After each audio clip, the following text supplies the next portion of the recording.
আসসালামু আলাইকুম everyone, welcome my channel শখের রাঁধুনি। আশা করছি সবাই ভালো আছেন। ফেলে দেওয়া হয় বেশিরভাগ সময় পটলের খোসা, আর আজকের পর থেকে আমার এই রেসিপিটা দেখার পর আর ফেলবেন না। খেতে অনেক মজা হয় পটলের খোসার এই ভর্তাটা। খোসাগুলো খুব ভালো করে ফার্স্টে ধুয়ে নিয়েছি, এরপরে গরম পানির মধ্যে সেগুলোকে সেদ্ধ করে নিব। একদম ভালো করে সেদ্ধ হওয়ার পরে এগুলো একটা স্ট্রেনার দিয়ে ছাঁকিনিতে রেখে দিব। পানিটা ভালো করে ঝরিয়ে বেটে নিব, কিংবা হাতে মুথে নিব, কিংবা ব্লেন্ডারে ব্লেন্ড করে নিব।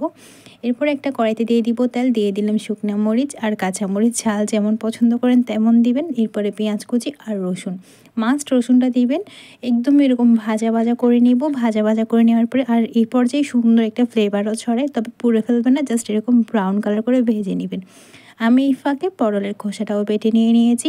এবার স্বাদ অনুযায়ী লবণ দিয়ে, ঝালটা আপনারা যে যেমন পছন্দ করেন তেমন দিবেন। ভর্তা তো ঝালই ভালো লাগে, তবে ঝালটা বুঝে দিবেন, যে যেমন খান তেমন। স্বাদ মতো লবণ দিয়ে ফার্স্টে আমি কাঁচামরিচ শুকনো মরিচটা খুব ভালো করে মথে নিব। এরপরে পেঁয়াজ সহ সব কিছু ভালো করে মথে নেওয়ার পরে যখন এরকম হয়ে আসবে, ঠিক তখনই পটলের সাথে পটলের খোসাটার সাথে ভালো করে মেখে নিব।